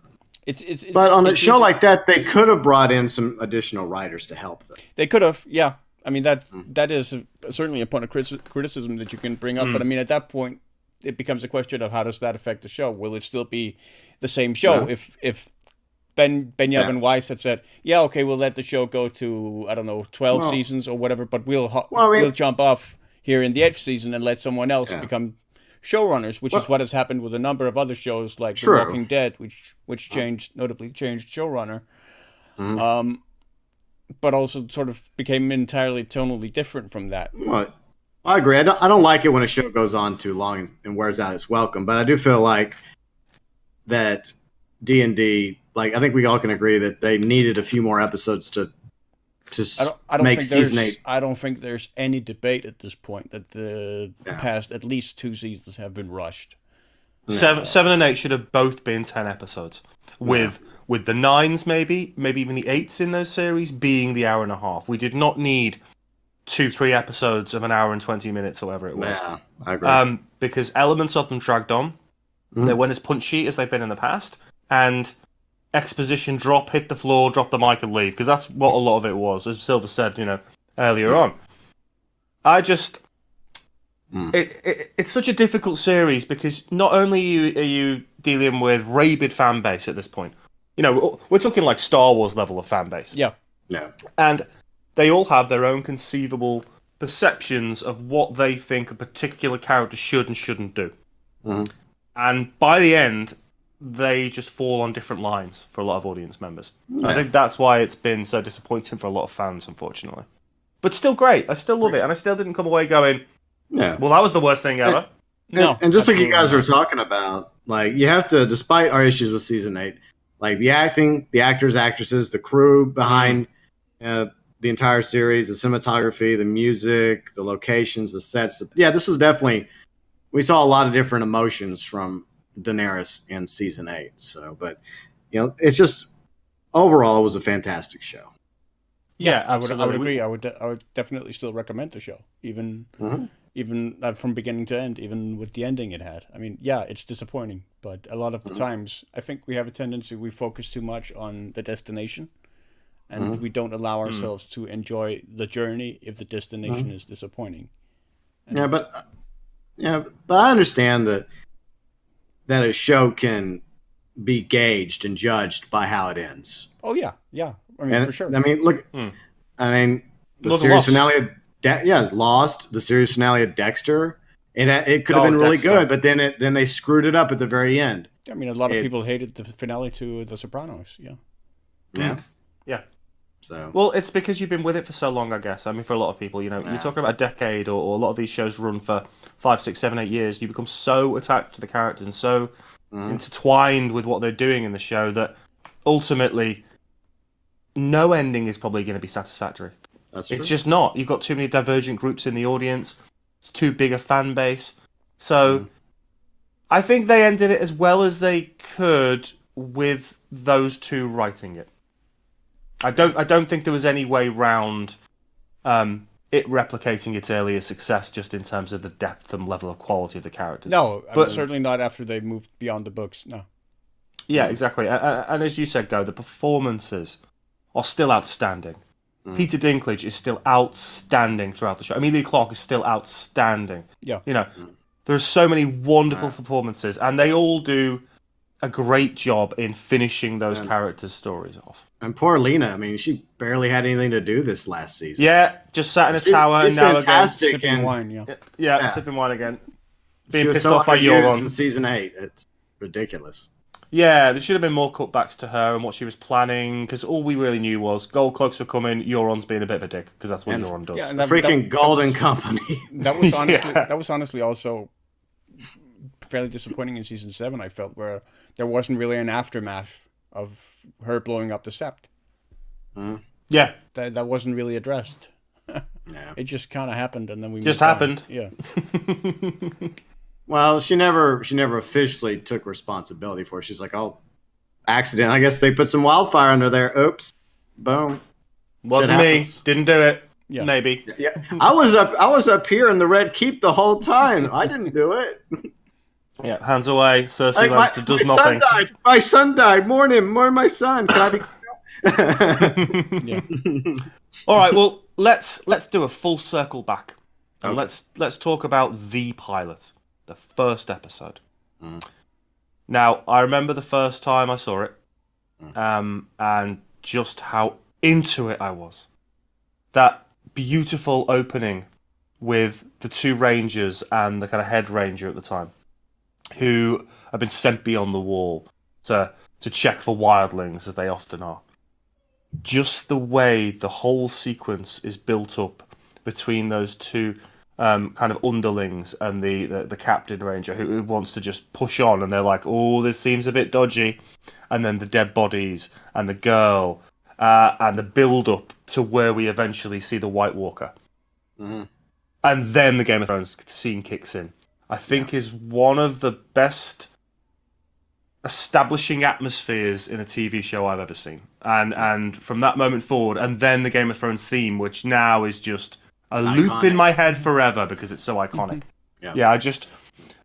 That really, really sets up a lot of what we need to know about the tone of the show straight off the bat.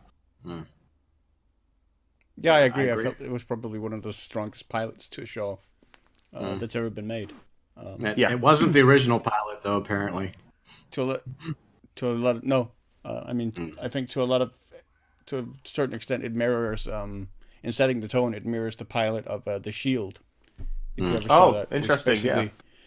basically starts off with its main character and a guy who seems like he's going to be like the hero and good guy of the show getting killed off in the very, very first episode. yeah. And sort of sets the tone from then on. I think Game of Thrones pilot did a really, really good job of doing that. Yeah. Yeah, and the way we're introduced to Obviously it's mirrored in the first episode of season 8. You know, the kid well, obviously we move round first and we see the Stark children. We see Bran being really crap with a bow, and his brother's trying to help him, and then Arya comes in and fires the she's arrow. a badass. And yeah, straight off the bat, and we know, and they're chasing around, and we already were foreshadowed that Bran's a climber. He climbs everywhere, and his mum's constantly telling him to get down and stop doing that, and he does his little smirk and all that stuff. But the moment when Robert Baratheon, just like Daenerys does in that first episode of 8, the kid, in this case it's Arya in the first, just pokes her head up with the helmet and just watches this procession as the king comes to Winterfell, I thought was just really... Considering then, you're talking about the first ever episode, you're talking about nowhere near the budget it got 2 or 3 seasons later.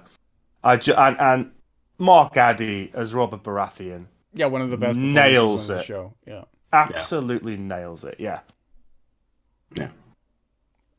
absolutely. Yeah, I mean the loss of both him and Sean Bean in the first season were probably the 2 greatest blows to that season. Yeah, they really were. I mean, Addy, you know, he's a good character actor. He's been a lot of different things, and I just didn't expect him to be there. But he pulls off that role so beautifully. Now, this king who doesn't care about being king. He just wants to be lazy and get drunk and sleep with women, and you know the relationship between him and Cersei, this undercurrents of true hate and yet respect because of that hate. Yeah, and it's obvious that that's not his true love. His true love, unfortunately, is buried down in the crypt. Yeah, and we learn how that plays out, you know, in season 7. And that's the loss that's eaten away at his soul ever since. That's why he's this sort of hollow husk of a man who keeps sort of trying to fill that hole but can't. I remember the conversation he has, just cool moments. He's getting drunk again, obviously, as he mostly is, and he calls Jaime in, and Sir Barristan's there. And he's like, "Who was your first kill?" And they talk about Jaime. He was it wasn't a knight at the time. He was a boy who was working in the army, and he spears someone, I think. Yeah. And then Sir Barristan talks about, or Jaime says that move that he pulls off in that the strike he shows him, and then Baratheon's like, "I just caught this dumb boy in the sand in the mud of battle. I hit him with my hammer. I was hard back then. I had his chest shatter. Stupid little Tarly boy." So brilliant. Yeah. So who's your favorite character on the show then?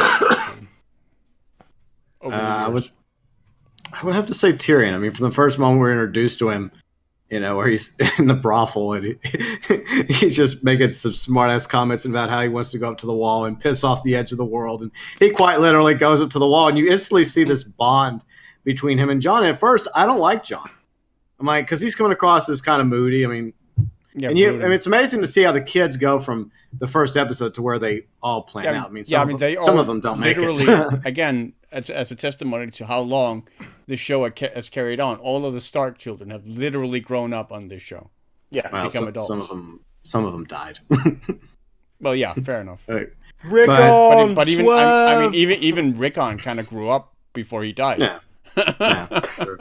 Yeah, like the last few episodes, he was suddenly tall. Yeah, but I gotta say, I mean, I enjoyed Peter Dinklage's portrayal of Tyrion from the very beginning all the way to the end. He had some great moments throughout the series, and like even like the first episode with him and Jon, you could see because they both were kind of like bastards in a way, and so I think they instantly bond. They formed this friendship, even though that was like the last time they would see each other for many years. You know, it was like when they finally reunited. You know, what was it, Dragon's Reach, I think, like when Daenerys arrived. Yeah, or Dragonstone. Yeah, Dragonstone. My bad. But anyways, it was just that friendship reforged, and they even touched about, you know, the last time they talked, Jon's like, I guess this is the last time we'll see each other, and then, you know, Tyrion, you know, threw back at there. Well, you never know. I mean, 10 years from now, I may want to go take a piss off the edge of the world again. Yeah, the way some of the characters are established is absolutely wonderful. There were so many good moments. Tyrion wasn't probably my favorite arc of the show, which was the arc with him and Shay. Which I thought the show did really well. Although Sadly, they chose to cut out a deleted scene that would have sort of gone some way to sort of further elaborating on that, because I know a lot of people had trouble understanding why Shay eventually chose to betray Tyrion during the trial. But I think it's testimony to something that you and I talked about on the last podcast, Sleeve, with the Tale of Princess Kaguya, which is how easily it is in our relationships with one another to misunderstand each other. So that when Tyrion tells her, "Go away, you're just a whore," she takes him at his word. She doesn't know that he's saying that to drive her away for her own. And he's trying to save her. And she has at an earlier point, she's told him, begged him, "Let's run away together. Let's get away from here, from all of this politics. Let's just get away, you and me, and we'll build a life together over in Pentos." And he says, "No, I can't, because this is what I do. This is what I'm good at." And then not only does he reject her in that manner, then he goes further and then rejects her as a common whore, which is and she says, "Don't ever call me a whore," which is what breaks her, and which is what makes her eventually lash out in the way that she does against him, to hurt him in the most visceral way that she can. And the tragedy of that arc and that relationship, which culminates in Tyrion killing her, is just enormously sad and tragic. And I feel like probably the best arc the show managed to pull off, to me. Yeah. Yeah, I mean, the fact that it then leads on to the other parts of the trial. We get him escaping, with Jaime letting him out, and then he kills his father on the toilet, which is a bittersweet moment, I think, at the time. Speaking of his father, another fantastic character and actor. Yeah, from the moment we're introduced to him, he's freaking cleaning a deer, inside his military tent, and you can tell he's a freaking badass from the very moment you're introduced to him on the show. Yeah, Charles Dance gives that character a real charisma and a real fear factor. When people are near him, doesn't matter who they are, whether they're kings or not, they fear him. And that whole discussion that you're saying in the tent with Jaime, Jaime's still this kind of quite brash, arrogant young man, and he's just put in his place while his father just goes about his business, slicing the fur off, throwing the meat down. Another one who doesn't mind getting his hands dirty either. Yeah. I mean, he was fierce. He was intelligent. And it's amazing that he didn't end up on the Iron Throne. His greatest mistake, Tywin, was his pride, though. That's true. That was his Achilles heel, and I feel like my favorite character of the show was Roose Bolton, who was kind of Tywin without the pride, just cold, calculated, completely ruthless, just purely operating on just this completely cold evil. That was just deeply, deeply frightening, to a level that Ramsay wasn't, because Ramsay was frightening, but he was this sort of crazy evil that wasn't necessarily driven by cold logic to the same extent as his father was. True. Yeah, he was unhinged by comparison. Yeah, Roose was very clinical. He was. I mean, I think probably one of my favorite interactions between Roose and Ramsay is immediately before Ramsay stabs him, when Roose tells Ramsay, "Act like a mad dog, and people will treat you like a mad dog." From what I remember, it's something to that effect. And then he's killed by a mad dog. Yeah, poetically, some would say. I did really like that scene. Just the way Sansa's like, right, what's the most vicious thing I could do without actually kind of really doing it myself? And he was also Roose was also the greatest troll on the show. Like during the Red Wedding, when he lets Catelyn Stark see the chainmail he has underneath his sleeve to let her know, we're gonna do this thing. Something's afoot. And then when Jaime's brought before him, and he goes, "Oh, your sister. Oh, let me tell you what happened to your sister."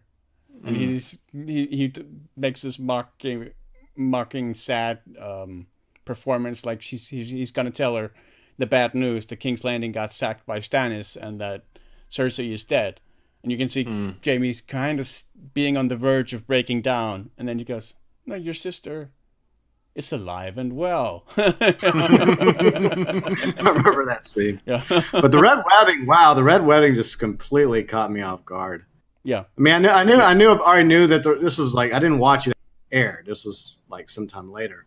And I heard that people said, yeah, wait till you get to the Red Wedding. It's going to just like, because you have Rob, he's winning, right? And you're assuming that Rob is going to, at this point, end up taking over, or at least get the North its independence.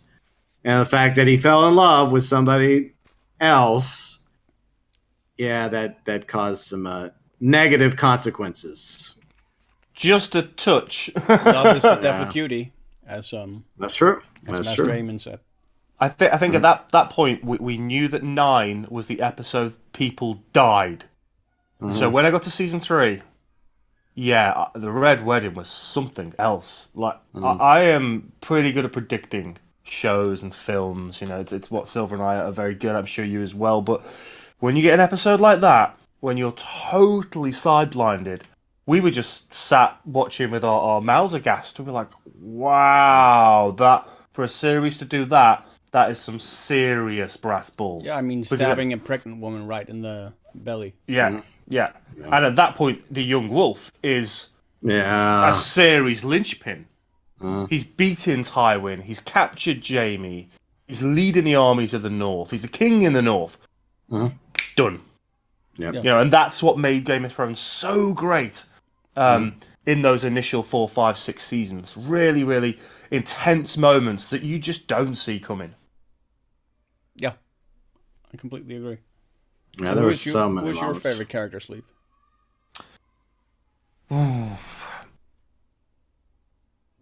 Probably Littlefinger. Yeah. I adored every single interaction he had with Varys. Yeah. Every single one, especially in the throne room. And it's when funny talking because about the Game of Thrones. as much as a lot of these Game of Thrones fans like to throw D&D under the bus now and say these are the worst writers known to man, they were the ones who wrote the dialogue between Varys and Littlefinger, because in the books, Varys and Littlefinger never talk. They're not point of view characters. Yeah. Yeah. And I just think some of what Littlefinger's, the way his character develops, the way he moves pieces across the board, the fact that he is the one who set up what's his bloody name, the Jon the Arryn. first Jon Arryn, the Hand of the King. He's the one who poisoned him along with his the wife, and the way he sets it up so that he controls Sansa, he sends her away. He gets that underling guy who gives her a necklace, and the way he sets up all these different situations to maneuver himself into the most powerful position is staggering and played amazingly well. I mean, what a performance! I mean, I can't remember the actor's name now, but I saw him in Queer as Folk a long time ago. Aidan Gillen. Yeah. Aidan Gillen. He is he nails it. Just there's a bit. I think he's sat watching. I think it's Roz and somebody else, and Roz has now come to King's Landing. I think it's season 2, maybe the end of season 1. No, season 2. And he's watching these two make love, and he's trying to guide them and say, "Don't do that, do this." And then I remember that scene. Yeah, and he's like, I think he just goes, "Turn her over and spank her." He's like, "Whoa!" And then he goes really dark. He starts talking about Catelyn Stark and what he wants, and that duality.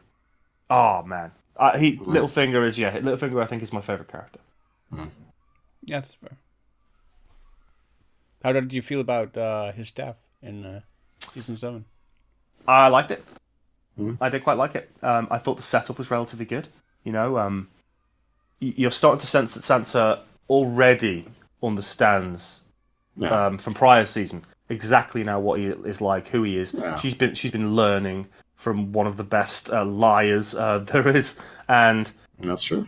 The fact he's trying to turn them against each other, and you can see it in every other scene, the way he sets things up, the way he hides that thing in his room that's then found, all these different things. And then in front of all the all the knights are there, in front of all the people that he's supposed to have thought he was in charge of, he was leading. Yeah. Turns like that. And the way Arya just walks up and... Yeah. Brilliant. Really, really good moment. So, he had a great death, I think. Sansa was definitely his Achilles heel. because he was massively. just like with her mom. He became so infatuated with her that he ended up making decisions while at the same time she was kind of his apprentice. So it was kind of like this Sith thing going on, right? Eventually, the apprentice has to take out the master, and that's exactly what Sansa did with the help of Arya. And he sealed his own fate. Well, especially that season, because she starts wearing the black kind of gown thing that comes up and looking very Sith-like. Yeah, that was part of the dynamic I found a little odd, because he kept instructing her, but he also kept sort of underestimating her, even though he was instructing her. Like, it seemed like he didn't really have much of a high opinion of her skills or her strategizing or whatever, even though he was sort of instructing her. And he ended up... I think he just always thought he was smarter. Obviously, yeah. And he just always thinks him. He was always thinking he was outmaneuvering everybody else, and in the end, it also hurt him quite a bit that Bran was there. Bran. Oh yeah. Chaos is Bran. Exactly. Yeah, you had him. He was there. Now he's a three-eyed raven, so he has an advantage that Littlefinger didn't foresee. And the same thing with Arya, who is now a faceless man. She's an assassin, so she's smart about that shit too. So these factors came in that he was prepared to continue manipulating Sansa, but with the other two Starks there, there were two new wild cards. The two wild cards that helped doom him, and he just couldn't see it until it was too late. Yeah, but yeah, I think all of that and the way it worked out, I think was a great death for him. I think it was about time. I don't think there was much more he could have done in the show, really. He'd manoeuvred everywhere he needed to be, and now the Sansa was kind of in charge. Time for him to have a glorious eventually, death. He was going to get his. Oh yeah, he's one of those characters, of which there have been many, but definitely one of those characters. Plus, you have to go all the way back to near the end of the first season. He's one of the reasons why Ned Stark was betrayed. Yeah. And of course, the whole ball rolling. Of course, Sansa and Arya are going to want his ass dead for that. Though I think they might not know the extent towards which he did betray. I think they found out, though. Yeah, I mean, they found out possibly from Bran, because Bran knew. Yeah. But yeah, I mean, he did actually trick me in the first season, because I'm a hopeless romantic, and like when he got on about how much he loved Cat and so forth, I thought he would actually help Ned for Cat's sake, which he was very smart. Turned out not to be the case. Yeah, definitely not. No, flips a switch in a moment. He looks at the odds. If the odds favor him, he does it. Sure. And he even says, doesn't he? Just before that final episode, the 9th episode of season 1, he is in the office with Ned, and he's like, "Look, we could do this. We can establish that. We can get this sorted." And Ned's like, "I don't know about that." Well, comes back to haunt him big time, and that's the beauty of that kind of character. So let me ask a different question before we sum up, and then there's who of the contenders for the throne do you think would have made the best king or queen or ruler? That's an interesting one. Are we talking about throughout the series, or from season 1 through to season 8? Okay. Well, obviously not Joffrey. He was a little psychopath.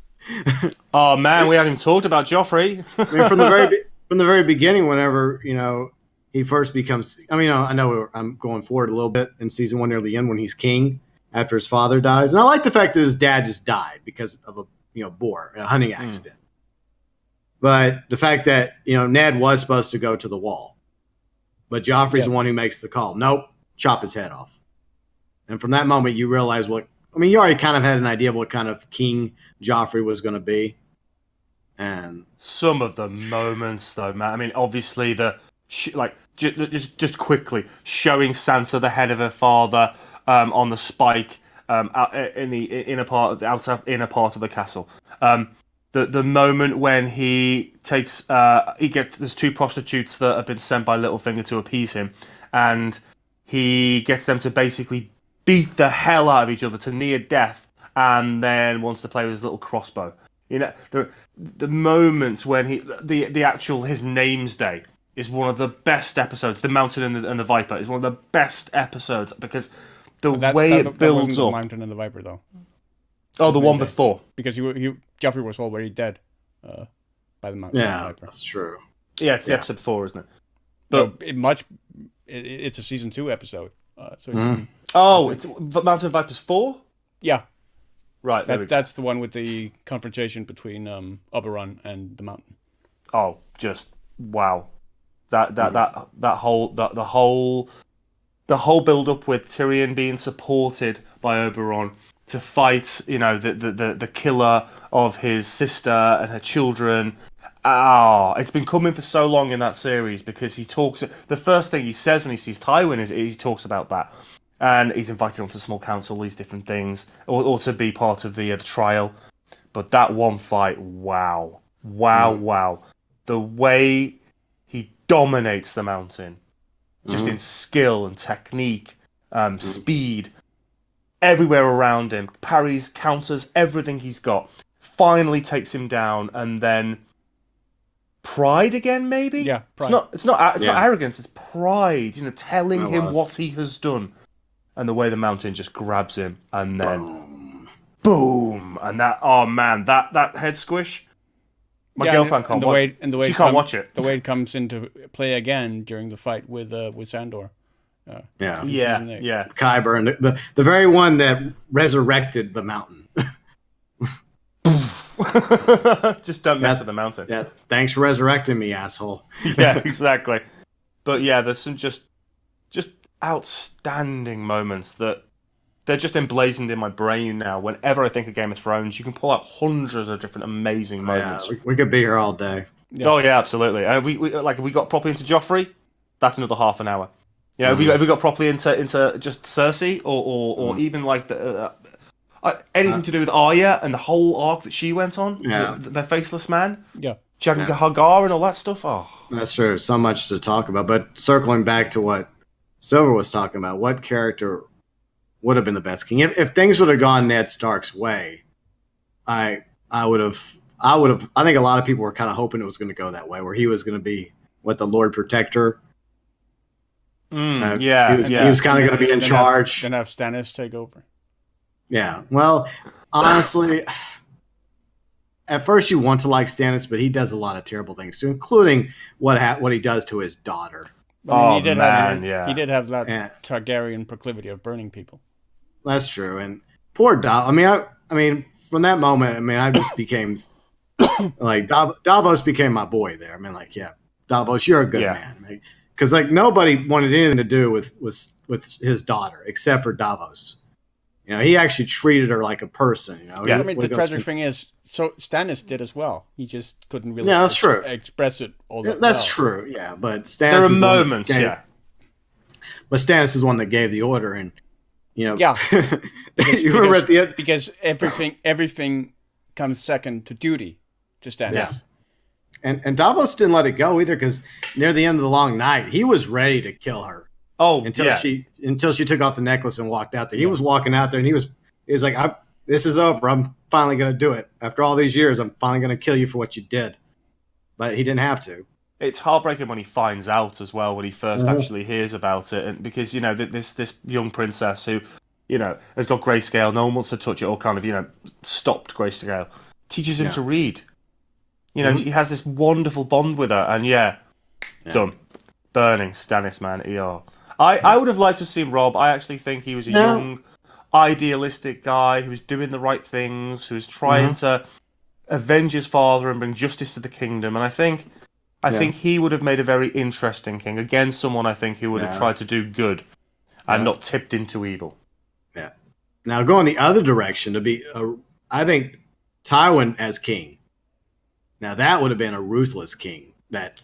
I think nobody would have been able to stop him if he would have ended up taking the throne after Joffrey died. If he'd been like, "Nope, I can't have my other grandson take it over. He's not ready yet for now." He kind of was in that situation, though, right? Where he technically was in charge. He was the puppet master, wasn't he? He was the hand. Yeah, I don't think Tywin ever wanted the crown or the throne or had any interest in having the crown. He was content just being the power behind it. Yeah, well, he even said at one point, "Kings don't have power." It's not. A really beautiful scene. I actually any man who says they're a king isn't, or has to say they're a king, isn't really a king. Yeah, isn't really a king. If you have to brag about power, then you don't have power. when Tywin is sat at the table, back at Castle Rock, and he's just come back from war, and Arya is the servant girl. But that's not Castle Rock. That's Harrenhal. Oh, sorry, Harrenhal. Yeah. And that relationship as it's formed, you know, he knows that she seems very intelligent, and he's not quite telling her everything, and she's bringing him the food, and then she gets this kind of soft spot with him, and he starts feeding her, and just love that little relationship between them. Mm-hmm. And I would say of all of his children, Cersei was like easily his favorite. Because he even tells her, like, if you were born a boy, you would be the one that's in charge, not these two. Well, she's the one that most fits his personality, the most that reflects him the most. Whereas, obviously, Tyrion doesn't, for many reasons. He just thinks he's a short smartass. And Jaime, he just thinks he's a bit stupid and a bit gallant when he doesn't need to be. Yeah. Yeah, Jaime's the fighter. But I think Cersei's gender is too much of an obstacle in that regard. Yeah, when it comes to shove, Jaime probably is his favorite purely on because. But I mean, credit to Cersei though. I mean, she's the one who talks about the Game of Thrones to Ned. You know, yeah, win or you die, and what happens to her, despite everything that happens, you know, she ends up becoming queen. Yeah, because she was extremely intelligent. Yeah. And Lena Headey did a fantastic job playing that role too. I mean, I hated Cersei, but I love her, and that's when you know you have a good actor or actress when you have somebody that. She's both fairly intelligent, but she's also at times fairly obtuse. Like when she deals with and underestimates the sparrows the way she does, and the High Sparrow. But you think she can control them, but of course she can't. Yeah, and the religious zealots run wild and essentially take over, and everything she's set up backfires. You know, I honestly thought she was doomed. To be honest, when she got captured, right? I thought something was gonna that's the end of Cersei, something because of the way the show had been going to that point. But she turned it around on him. Yeah, and you've got the standoff then, haven't you? Tommen comes in with his king's gone, and he's manipulated by the Sparrow.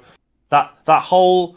The way they bring in Jonathan Pryce as the High Sparrow, who I think is a wonderful actor anyway, but the way he talks to each of the characters, and I used to make shoes, and then I started making more opulent shoes and less of them because more people would buy them. Materialism started to be... The way he kind of assumes this religious leader's role, and the way he gets under the skin of characters. Because he's the only one who doesn't really have that ulterior motive. He doesn't really play that game. He plays another game entirely. He comes straight at it. He's a true believer. Yeah, precisely. Which is something that none of the other players in King's Landing are used to dealing with. No. Whether it's Olenna. Olenna can't handle him either, and neither can Cersei. Well, no, and Olenna's pretty much the only person who can handle Tywin Lannister, so... I mean, that shows you just how effective the High Sparrow is in spouting his religious zealotry and you know, who is it he turns again? Lancel. Yeah. You know, turning Lancel into this weapon now from this kind of almost malign comedy Lannister from the first few seasons. Yeah. Yeah, it's going to be very, very difficult now. We've got Netflix hitting with The Witcher. We've got Amazon with Lord of the Rings. We're going to see more and more of these massive epic scale TV shows. It'll be interesting to see if any of them really come close. I mean, we have seen copycats even after Game of Thrones premiered, like the Shannara Chronicles sort of tried to do it. Yeah. I wasn't really crazy about that show. I've watched 3 episodes or something, and then I just never watched it. You can say history's even tried it too with 2 of their shows, Vikings and now Nightfall. I mean, there's obviously there are Game of Thrones elements to especially like Nightfall. Yeah, the Black Sails as well. Black Sails is very much of its ilk. It's essentially games but pirates. You know, the island, the different positions of the different pirate captains, even some of the different story beats are kind of similar. So you can see the influence. I mean, it's not just an influence in terms of how it's affected what you can do with a TV series and its scale. It's now dripping into the conventions of a lot that's coming after it. The second season of Black Sails actually shocked me even more than anything on Game of Thrones when Miranda is shot. in that Oh show. yeah, yeah. Because it's just so sudden. It just comes out of nowhere, and then boom, all of a sudden she's dead. Yeah, like I one of do the main very much characters like in the the show. first. Boom. Yeah. Well, that's a decade, guys. Yeah. Like a decade. We obviously didn't cover 50%. Oh, Game of nowhere Thrones. near. Nowhere near. I mean, the amount of... just the battles, the Battle of the Bastards. I mean, man, come on, Rickon. Yeah, that was a good battle. The Blackwater, that was good. Battle of Blackwater Bay, yeah, that was excellent. The wildfire Hardhome. in that.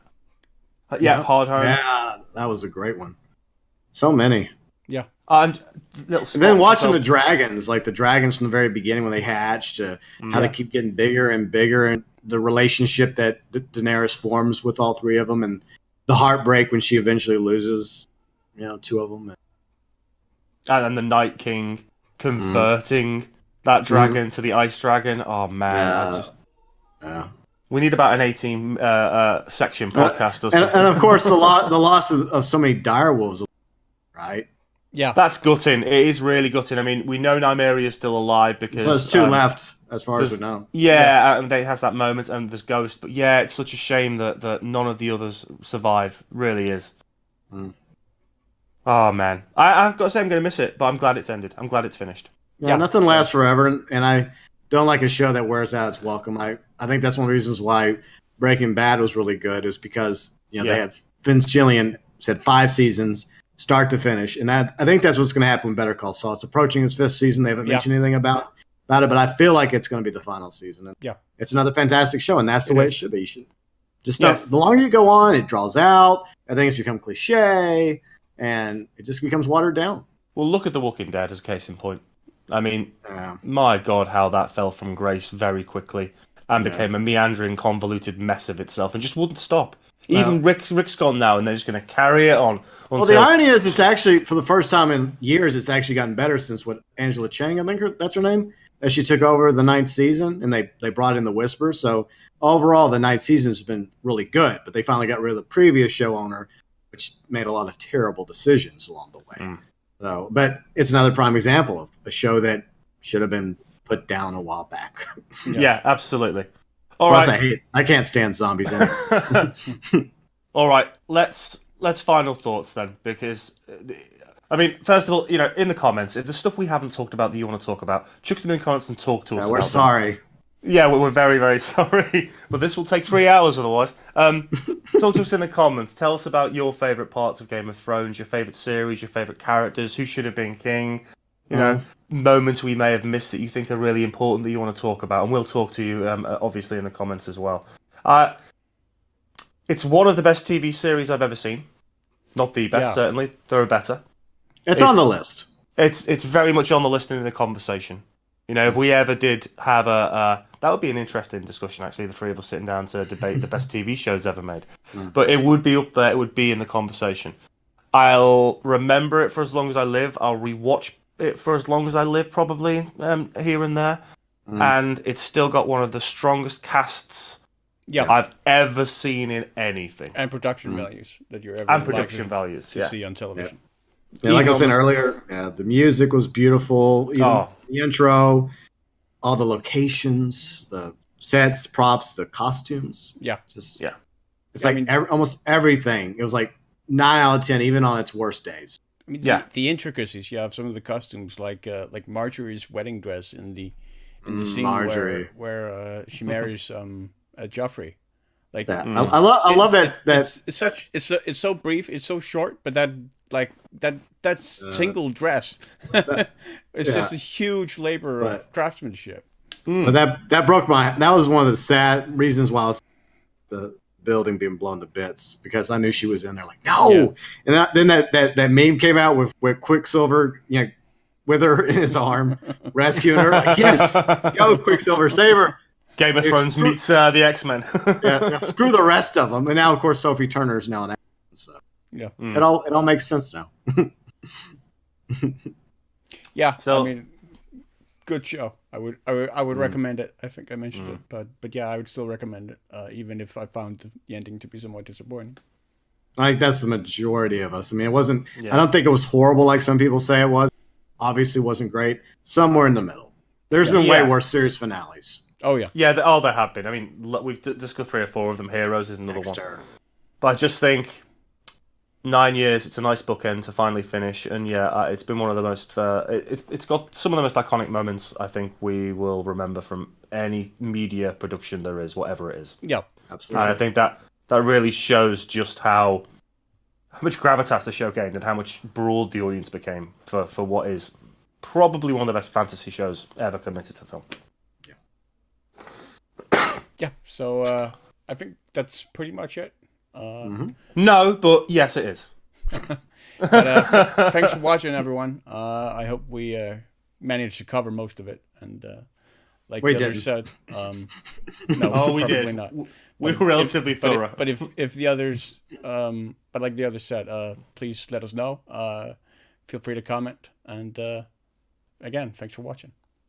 We shall see you again on the Last Edit podcast next week. And thank you very much for joining us for this episode. Thanks for having me, guys. It's been a pleasure. Take it easy, all. Bye-bye.